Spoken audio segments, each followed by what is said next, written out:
ready to branch out, to take a leap of faith, to love yourself and others fully? Then let go of whatever no longer serves you to take action now on Get Rooted Radio with Erica Gifford Mills, living it up, loving it up, and letting it go. Erica will energize and excite you to power up your passionate dream that sets your soul on fire. With Erica's E3 approach, equipping, empowering, and enlightening yourself so you can be yourself for yourself. Get ready and get rooted to live a life without regrets, without what ifs, without should haves, and especially without empty feelings from a life unexplored. This hit show helps you build powerful and intentional roots to live it up, love it up, and let it go.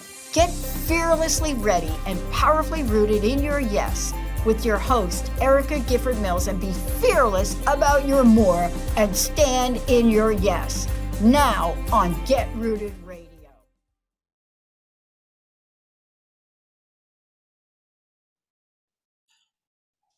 Welcome, everyone. I am Erica Gifford Mills, and you are listening to Get Rooted Radio, living it up, loving it up, letting it go, right here on Transformation Talk Radio. Happy holiday season to all of you listeners. I hope you make wonderful memories with family, friends, and loved ones. Safe travels if you are heading out. And if you have nothing to do, I would suggest downloading some of the wonderful podcasts with my great guests on Get Rooted Radio. And a big shout out to our producer, as always, Jacob. Happy holidays.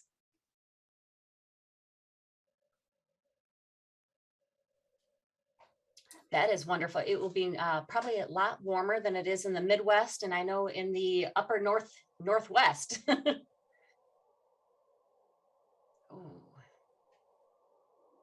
Oh. Well, and I know that the past few years have been really different for everyone due to the pandemic. And that is partly what today's show is all about, is how COVID changed things, but more specifically in the healthcare realm. Many now work within our demanding, caring professions and an atmosphere of persistent uncertainty. And this reality mandated really an upgrade of those leadership skills as time went on, right? In real time, you had to adapt. And those leaders who embraced a transformational service leadership mindset really did navigate well through this time. However, those leaders who maybe have not or are finding it difficult to understand what is now happening to the healthcare workforce. Successful leaders are understanding that few things that will tax a person's resilience more than navigating uncertainty. And I think we can all agree with that in whatever profession or even in our personal lives. Healthcare organizations really can no longer look upon self-care programs as added value. And I would say that is true in any realm, right? It's not added value or a true benefit. It's a necessity to help us sustain in our demanding professions. And that is what my guest, Phyllis Quinlan, and I will be discussing today. And I want to tell you just a little bit about Phyllis before we get started, but I really want to talk to her in her own words about it because she has really navigated this topic quite well. Phyllis really is a wonderful individual. I have the pleasure of meeting her on several occasions, and she's the president of MFW Consultants to Professionals. She's a successful nurse entrepreneur. She has practiced as a legal nurse consultant since 2004 and is a sought-after lecturer and keynote speaker. Phyllis is certified by the International Coaching Federation as a professional coach. The focus of her coaching is working with leadership and interprofessional staff to build and sustain their resilience and effectiveness. So I'd like to welcome Phyllis. Thank you, Erica. It's an absolute pleasure to be here. Well, I'm so glad to have you on. And like I said, I just gave a small snippet of your background. Can you share with our listeners more of your nursing background and when you started, why, and the areas you focused on? Sure. So I actually, nursing turned out to be a second profession. I actually started when I first came out of college as a psychiatric social worker for a very brief period of time.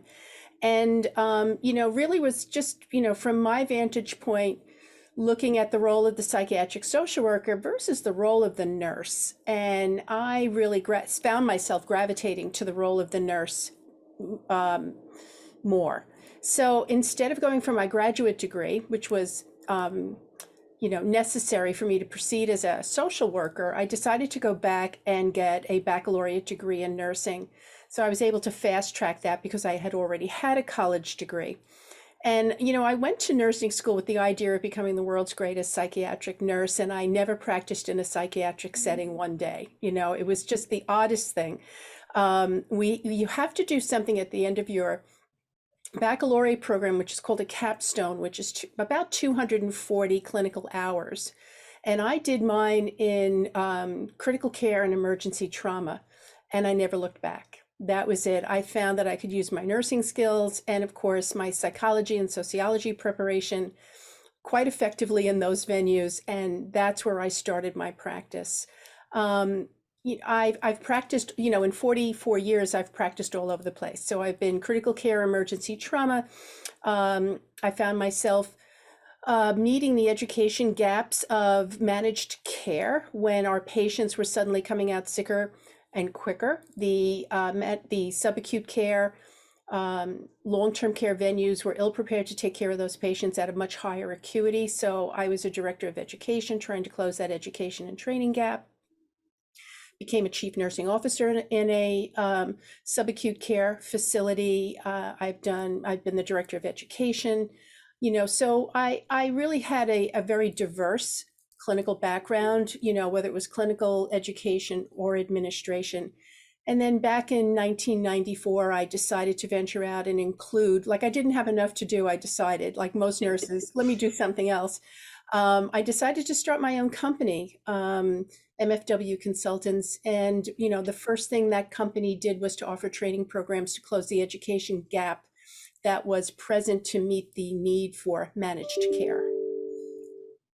And I think the reason I wanted that background for our listeners is because your expertise, right, and your depth in the profession is very profound. And what made you shift then? I can kind of see where you were going and how you went to education. So when did you become a professional coach? How did that come into the gameplay? So I think it was something that I naturally gravitated to. When you get into leadership, you have two opportunities. You have an opportunity in administration, or you have an opportunity in education. It's really the one you're going to specialize in. And I found that when I was in nursing education, that, people confided in you more. They looked to you for guidance. You weren't crime and punishment. People trusted you just a little bit more with, certain personal things.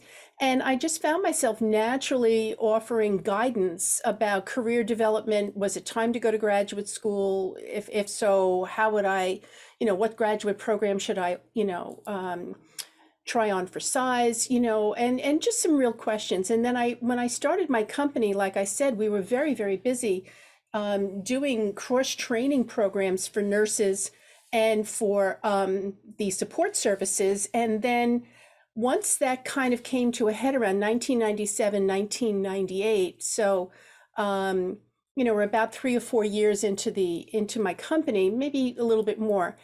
I started realizing that I was doing a lot of coaching. So I leaned in and learned how to do it well.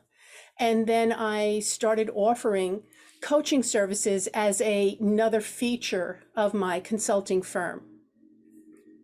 And so how did that then, when did you really know that they needed coaching, besides the fact that you were, these professional caregivers, besides that you saw that you were doing it, you had the education part of it in there. Why the transition to completely going this way? So, it was really on the basis of one phone call. And I know that sounds odd to make a decision of that magnitude, but I was I'm going to say about 5 years, maybe a little bit more into coaching. So now I'm probably into my company just a little bit short of 10 years. And I get this phone call, and it's a nurse, and she sounds lovely, and she also sounds a little stressed. And what she said was, I need for you to help me find something in nursing that I can practice in, but not take care of patients, because nursing's the only thing I know how to do, and I can't learn to do anything else at this point in time.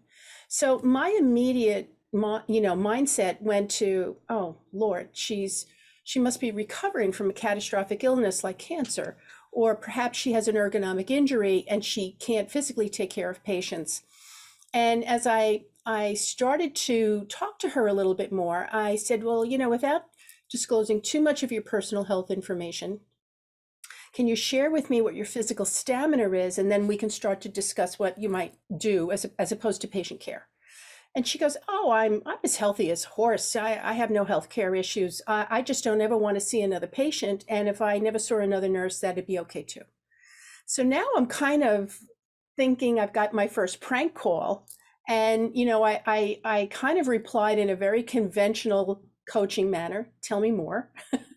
And I started to realize that she was perfectly serious and that she really was suffering from burnout. This was my first call from someone who was suffering from burnout. And I was, as she spoke, I realized that I had gone through some of the things that she was sharing, and I had successfully navigated that. So I worked with her, but then I leaned into the whole subject of burnout, compassion fatigue, caregiver fatigue, whatever the nomenclature you want to put around it is, it still comes down to losing the connection between what you do and the joy of what you do. Yeah. And I really felt very, very compelled, because my target group in coaching is professional and family caregivers. I felt very, very compelled to start to work towards helping folks reestablish the connection to the joy of and what they're supposed to be doing, the mission of what they're doing. And I think that's a great place let's just take a quick break. We'll take a short break because that's going to lead us into the new leadership mindset. But before we go, Phyllis, tell folks how they can reach you. So you can come to my website, which is M as in Michael, F as in Frank, W as in William, MFW Consultants with an S.com. And I really invite you to go ahead and navigate my website and, see all about me. You can also go to LinkedIn. Please just put in Phyllis S. Quinlan and let's make a connection, and we can chat on messaging on LinkedIn.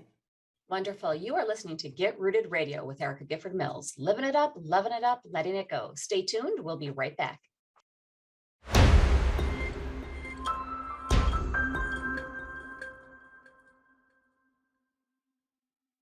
Welcome back to Get Rooted Radio with Erica Gifford Mills. Living it up, loving it up, letting it go.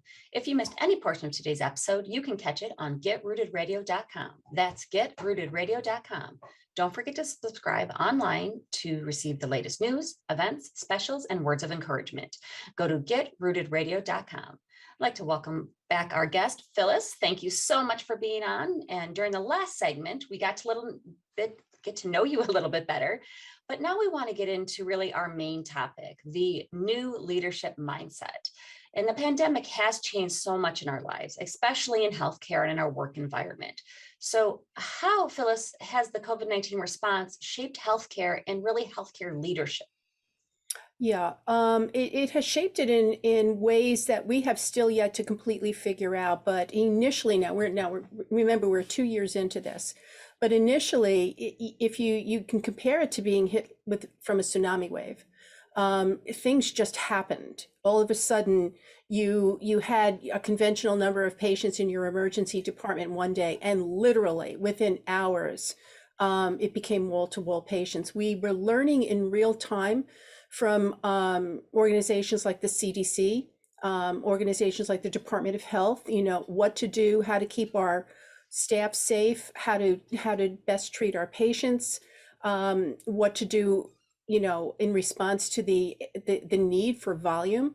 So what leadership really found itself in was right smack in the middle of everything they probably learned in graduate school, which was the need to be nimble, the need to be agile, the need to be able to think and critically plan and evaluate in real time with very fluid information. I can't think of anything more challenging as a leader, to have to make a plan that is, when people are really in very challenging situations, that is fluid. So we found ourselves, having huddles with the staff at 8 o'clock in the morning, offering them the best information we had then, only to come back sometime 2 o'clock in the afternoon with very different information, because the information was being updated in real time.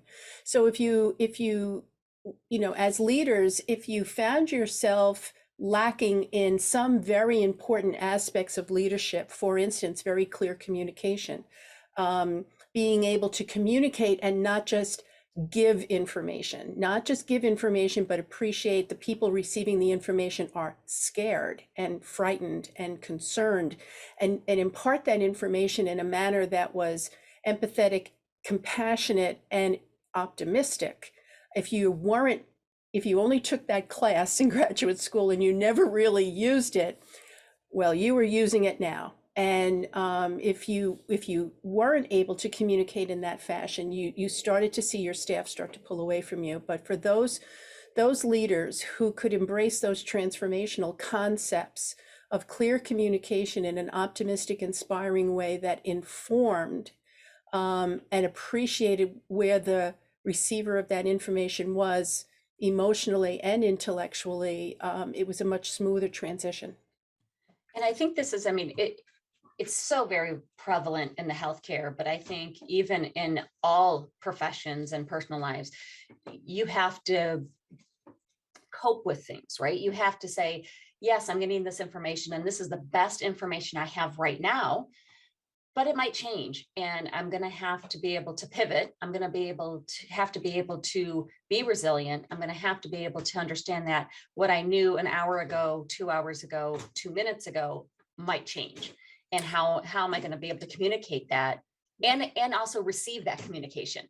Right. Well, you're 1,000% right, Erica. The issue is that, many of our nursing leaders have one foot in transactional leadership styles and another, maybe a toe in transformational.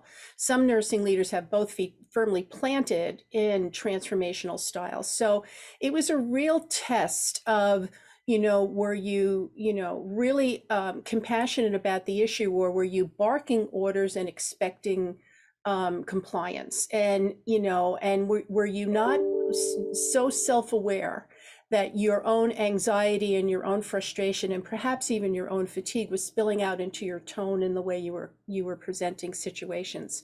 Were you just deploying the troops like you go there, you go there, you go there? Or were you looking somebody squarely in the eye and saying, I realize that this is going to be challenging and I'm going to be there with you to the best I can, and you were supporting your people going along? The American Nurses Association did a qualitative case study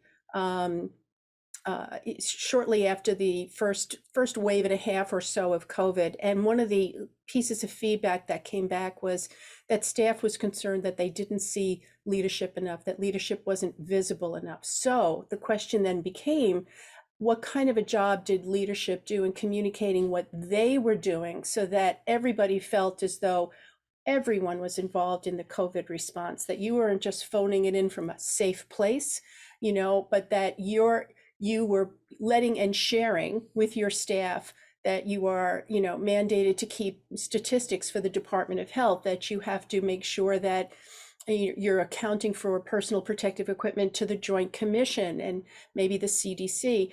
You have to raise awareness as to what everybody's role is, so everybody feels that everyone's participating.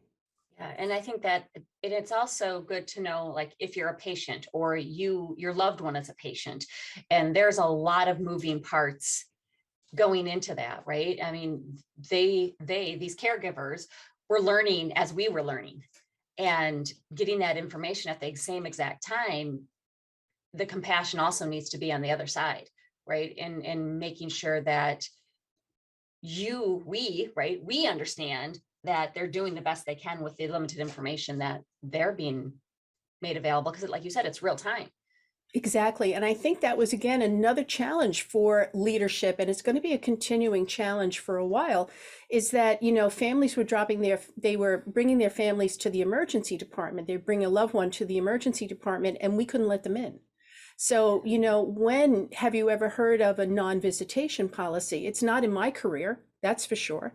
So, we might have a limited, visitation policy, or, we ask one person to come in and that person then to communicate with the rest of the family members that might be waiting. But here you were literally handing me your loved one and you weren't sure you were going to see them again. And quite honestly, I wasn't sure either. So, nursing found itself, and nursing, guided by nursing leadership, to have to raise its game again in communication, so that we found a way to loop family members in, but it was via iPads and via cell phones and FaceTiming, and really doing our very best, Zooming, really trying to do our very best to keep families and patients together to the degree that we could. And sometimes that meant that, you were FaceTiming and using, iPads to help family members say goodbye because this person was going to have a peaceful death. Yeah. And it's about that flexibility, the resilience, the understanding how to communicate. And as I've said this so many different times, words matter, but it's also that tone. That tone matters, especially when you're not face to face. And it is hard to read tone into a message or a video or anything like that. So it is shaping the way we communicate with one another within healthcare, within every business, to make sure that we do have those leadership skills to move forward and do the best that we can do and provide the best service that we can provide. One of the biggest messages leadership had to do was to make sure that the staff who were losing patients one right after the other. It was just incredible what was happening at the height of the pandemic. I'm here in New York City, and we just got hammered.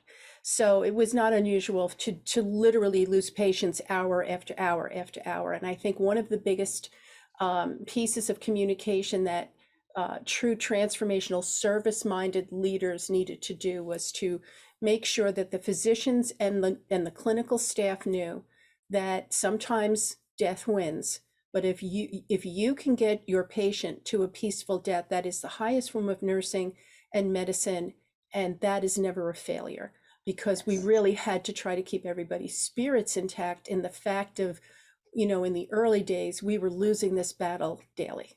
Yeah. Well, let's take a quick break, and when we come back, we're going to talk about how and why self-care is no longer a nicety. Before we go, Phyllis, tell folks how they can reach you. So they can email me at mfw, Michael Frank William, mfwconsultants@gmail.com. Wonderful. I am Erica Gifford Mills, and you are listening to Get Rooted Radio, living it up, loving it up, letting it go. Stay tuned. We'll be right back.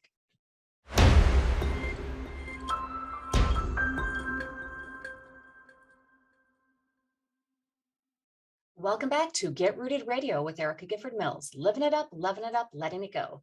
If you missed any of the information during the last segments, go to getrootedradio.com. That's getrootedradio.com to listen to the replay. Don't forget to subscribe, sign up for tips and special events and pricing for upcoming coaching sessions at getrootedradio.com. So we've been talking about learning to communicate, learning to receive communications, being flexible and resilient, and most importantly, learning that self-care is a priority and how we are shaping our healthcare leadership model. During this last segment, Phyllis, I'd like to focus on looking ahead in leadership. Mm-hmm. So what is the new leadership mandate for healthcare going forward? So when I was working with professional caregivers across the country during COVID, and I really waited to start to reach out to folks until we were about 6 or 8 weeks into the COVID response. So COVID essentially came to the United States in and around the end of February of 2020. So around the end of March, beginning of April, some of my clients were reaching out. I started reaching out to clients and to see how they were. And we started doing Zoom peer support. And in these Zoom peer support sessions, we didn't teach anything. We just really let people talk about their experience. They just needed to unpack. And again, caregivers don't share their feelings all that well. So this was a unique forum for them in a safe place to talk about their experiences and just tell their story and be heard. The question that I did ask every one of the participants was, what have you learned about yourself through this? And each and every one of them said, I'm stronger than I ever could be, than I ever thought I knew I could be. This is an important message for leadership. It's to understand that the individuals who responded to COVID, regardless of what their response role was, navigated COVID professionally and personally, that really mirrored to them just how strong they are as individuals. And there's no putting that genie back in the bottle. For many, if not most, COVID was a very empowering experience. I had one nurse say to me, I used to be scared of my shadow, no more. Now I orient new hires. What a transformation. But that's not uncommon. That's the common feedback that I've been getting. Leaders need to understand their staff is transformed forever. They are no longer the same. They are far more empowered, and they're going to want to have a voice in how they are led or governed. So if your organization doesn't have a platform for collaborative care committees or shared governance, if your leadership style is more transactional, you're going to be in big trouble, and you might be bleeding talent if you are not already starting to have some of the, the big resignation signs and symptoms hit your local area. For those leaders who can fully embrace transformational leadership and see themselves as being of service to their team, and celebrate and enjoy seeing the growth of their team, really they want to support taking the staff from post-traumatic stress to post-traumatic growth by capitalizing on this empowerment and saying, well, maybe it's time for you to try charge. Maybe it's time for you to go back to school. Maybe you need a certification. Maybe it's time for you to go for that promotion. And really capitalize that as a way of taking this silver lining that came out of COVID and really using it to enforce the empowerment the staff is already feeling, but also raise the level of engagement in your individual organizations. And I know we're talking specifically about healthcare, but this can totally translate into any other business. Mm-hmm. You're seeing, like you said, the great resignation, right? But it's because we have been resilient. We have pivoted. We have gone as employees and employers and leaders. We want to have a part in our future, right? We want to say, you've earned it now. Yes, you've earned it. Right. And you've seen that we can pivot, we can be resilient, Mm-hmm. we can take change, and we can be flexible, Mm-hmm. adaptable, and proactive. That's right. And yet, if something changes, then we change with it. Without being too dramatic, leaders need to understand that your staff can look death in the eye and not blink. Yes. And yes. that's an incredible place to be. And that should bring tears to your eyes as a leader, to say that you're not frightened by the empowerment of your staff. You're celebrating it. You've been wanting this to happen. And if there had to be a silver lining to COVID, well, then thankfully, this is one of the silver linings that came through. So now let's take this newfound empowerment and let's build on it. Yes. And it is teaching not only leaders that staff want to be involved, but they need to be involved.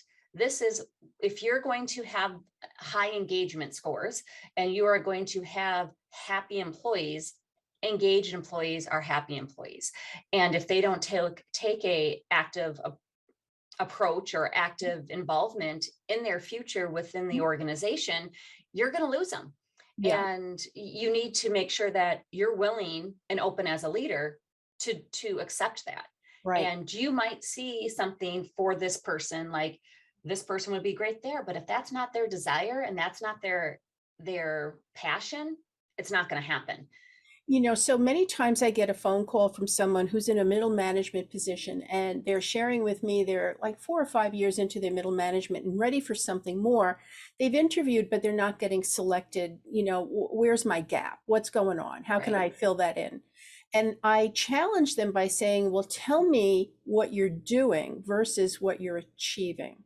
Because, we have to start getting away from the transactional approach to doing the job. Okay, so when the work is transactional, patients have to be seen, medications have to be given, surgery needs to get done.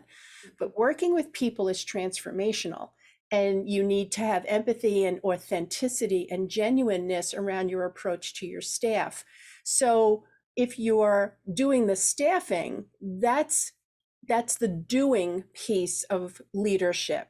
Creating a healthy work environment in which your staff can thrive is an achievement that leadership can do.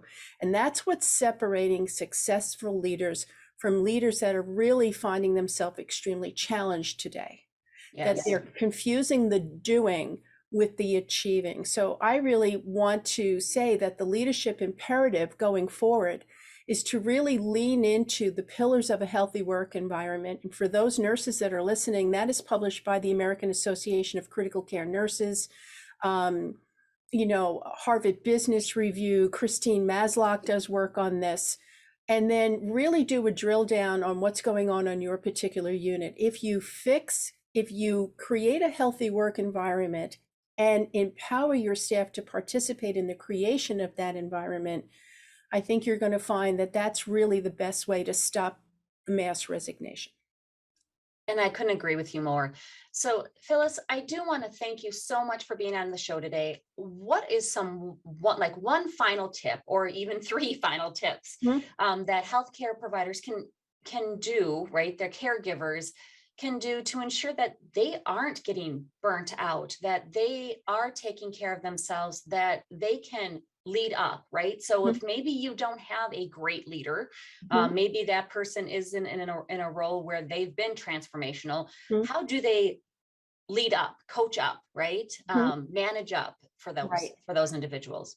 So again, in this empowerment, I think that we are starting to realize that, academic preparation and clinical certification is certainly a given. We need to have those things in order to deliver world-class care at a standard of practice, of the individual professions.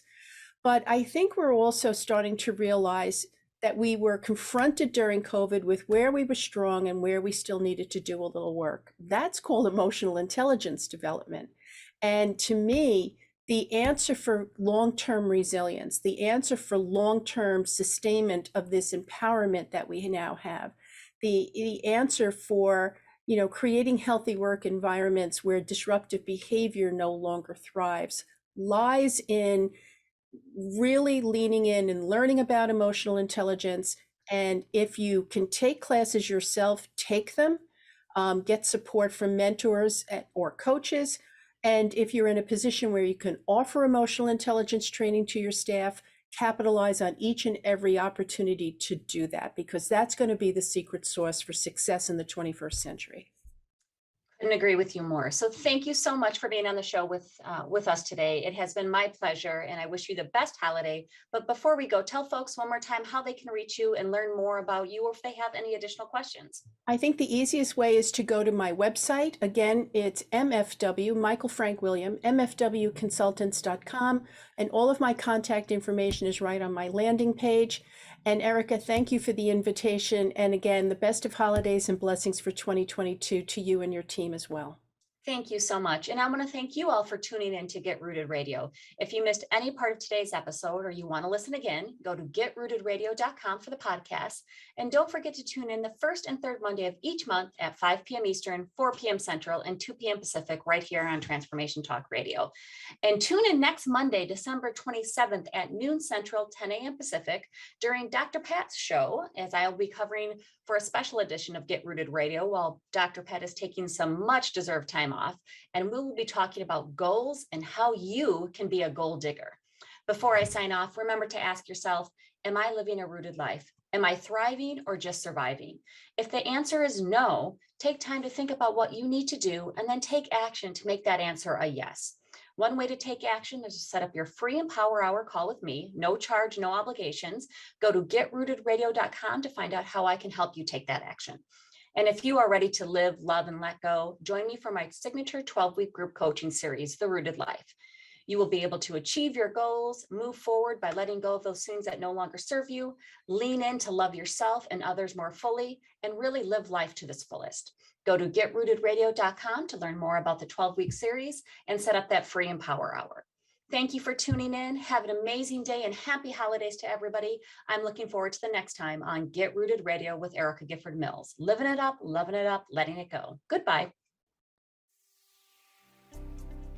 Thank you for listening to Get Rooted Radio with Erica Gifford Mills. Living it up, loving it up, and letting it go. Visit GetRootedRadio.com if you've missed any part of this hit show, and tune in on TransformationTalkRadio.com to live fearlessly in your more and powerfully rooted in your unlimited yes.